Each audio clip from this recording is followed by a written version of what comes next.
I would always just tell my mom in high school, I would just tell her every single day, like you're not gonna have to pay for me to go to college. Like, that's my whole goal. The term humble beginnings, Yeah. we believe we had is nothing compared to the humble beginnings they had. Words can't really explain, the sacrifices they've made for us. It makes me proud as a mother to see him doing what he loved doing.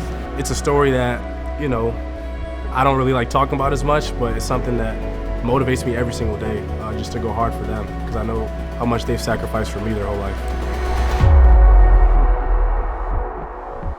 I was 8 years old when I first started playing sports. My parents didn't really know much about it. It was tough for them to kind of just watch us, and we're just trying out sports. We're trying out football, basketball, baseball. We didn't know what was gonna end up happening.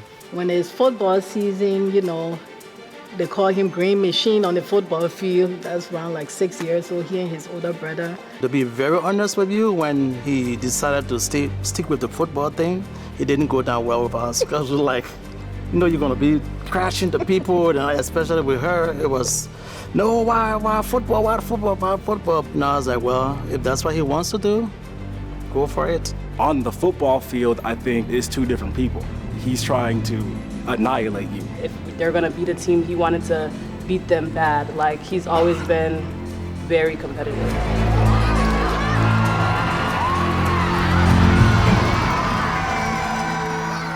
When I was younger, I didn't really understand a lot of this, but it was about 3 or 4 years ago when I just sat down with my dad, because they'd always told me how they immigrated from Monrovia, Liberia, back home where they're from. But sitting down and talking to him about it and actually being able to understand what went on now was really crazy, because he told me a lot of stories about how it was like a war against themselves. A lot of shooting going around, a lot of bombings. My dad was so scared he ran away from home. We had a civil war in our country. That was years back, that lasted for I think 10 plus years. And at the time I didn't know my wife because I met her in the United States. But what really helped us, the way we were brought up in a Christian home and our African culture, the way we discipline the kids and all of that. So we had that discipline instilled in us when we came. So then having our kids over here, we did try to implement that in their lives and things. So all that kind of helped to bring up the kids the way they are now.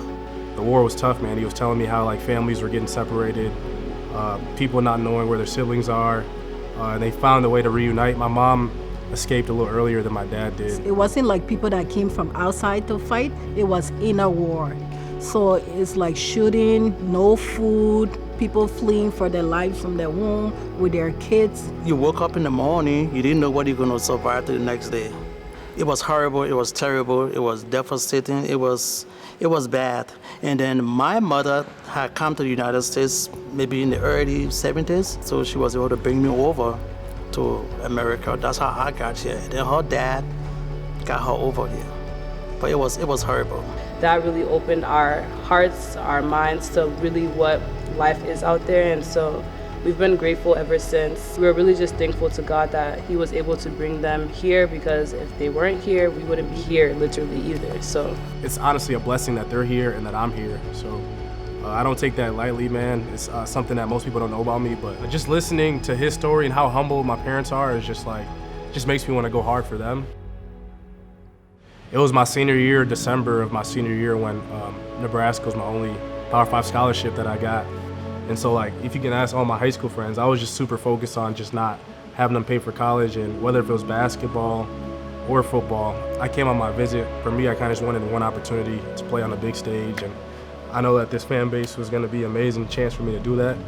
And so I got offered a scholarship, and then from there on, I've been here and I've been loving every second of it. He really felt the most at home when he came here. I knew right away, because when he got here, he was like, oh yeah, we're Big Ten, these fans are here, I get to focus on just football. It was a perfect place for him because he got to do his job. It felt like home. There was just this sense of feeling like you're home, like you belong. At first, my freshman year was kind of tough, moving away from home. I had to get a little bit adjusted to that. There was a couple of nights, I would say, that were really tough mentally. But like I said before, man, I have a good family around me, my parents, my brother, just a good support system that kind of helped me through that. And so it was definitely tough.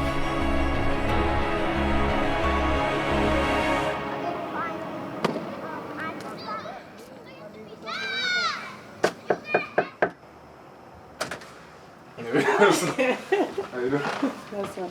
How you doing? Good. How are you? What's up, baby? Champ. How you doing, man? Bless. What people don't know is I met a second family here in Nebraska that are my next door neighbors, and it just happened to be that they're Liberian too. Her name's Sata. She's my neighbor, and she like a second mother to me basically, and so I'm like over there almost every night. She makes home cooked meals, the same food that my parents make, and her husband's Nigerian. So just another culture and tradition that I have here in Nebraska was like a blessing. They've made my experience a lot better. They were moving next door and everybody else went by them. But Emmett took his things and like put it under the ground, and he walked over to them, and she said since that day she took Emmett as her own because he took his time to meet them. So she said, I have kids, if they go somewhere I want somebody to take care of them, like I can take care of Emmett since I'm right here. Like where we're from, we Africans, when you wake up in the morning, you say good morning. Then you meet people, you greet them. So when he greeted me, it was like, so I said there's something special about that kid, there's something different. And then when he told me he was from Liberia, I was like, his parents were from Liberia, I was like, I'm from Liberia too. We met brothers and sisters, and somebody thought he had a daughter because the little daughter is like Emmett's daughter. Yeah, she opened the door for him, nobody else can. No one else opened the door for Emmett. She has to be the one. And close it when he's leaving. We're at the zoo with her college friends. No, wait, let me see. Come on, Noah. That wasn't the zoo, that was the pumpkin patch. Come see this one. This is the poster we got from Paul. Yeah. And this is our cold room. And I have Emmett on my backpack. On the backpack too. When we used to come at first for the game here, we get a hotel, spend a couple of days. But since we met them, they're like, you guys don't need a hotel. Our doors are open. And there we are. And we are grateful, we are happy, Grateful to we them, are yeah. blessed. So Wonderful family. When you live in life, sometimes you think, it's like one way, like that we have, supported him a lot. But on the other hand, it's like he has supported us a lot too. These little ones, learn a lot from him. We have impacted him and he has impacted us, and that's what, that makes life beautiful. I'm glad that Emmett is here. He's among, his teammates that he take as part of his family, like his brothers. Matt Rule's meant a lot to me and his coaching staff, man. Just taking me in, like when he first got here, it's a true brotherhood that he's brought into us here. I have a lot of respect for that, and just the fact that he's been giving us the opportunity to be more vocal and share our stories and do things like this. So I have a lot of respect for him for that. We got to learn that, he's a family person too. So we love him, and we're grateful that he loves Emmett and he's here. So, and we love Nebraska. So he's done good things for the program, and I know there's more to come. I'm glad that he feels like family and he's happy here. They're really happy for me, and I'm proud that I can, share this experience with them now and be able to tell their story. Just remembering what they went through and how tough-minded they are, I think that's something I take for me onto the football field, is that every single time I'm out there, I'm trying to just give it all that I can. It just comes back to humble beginnings, man. He never forgets where he's come from. He knows that he was once that kid too. I know that there's somebody or a little kid with a dream that wants to be in this position, and I just know that I can't take anything in life for granted after what they've been through in their life. Just them going through that alone, I don't have any thing that really affects me mentally, because I know that people are going through way worse things, and I'm blessed to be in this position. So I'm gonna make the most out of every opportunity that I get. Just trusting the Lord and honor him through football. Emmett Johnson has a chance. Touchdown, Nebraska! Can't wait for him to dominate the whole season. So looking forward for that. With Emmett, don't be surprised with anything, because he makes those big time plays. Just don't be surprised. That's all I can say. I would say to God be the glory. We didn't do anything. It's just the grace or the goodness of God that got Emmett to where he is right now. He want to do the best for his team. He want his team to succeed, and he loved the game. Like I said, I always wanted to help the team be successful, and that was my main goal. So I knew that my time would come eventually, and God had a plan for me, so I just kept working at that.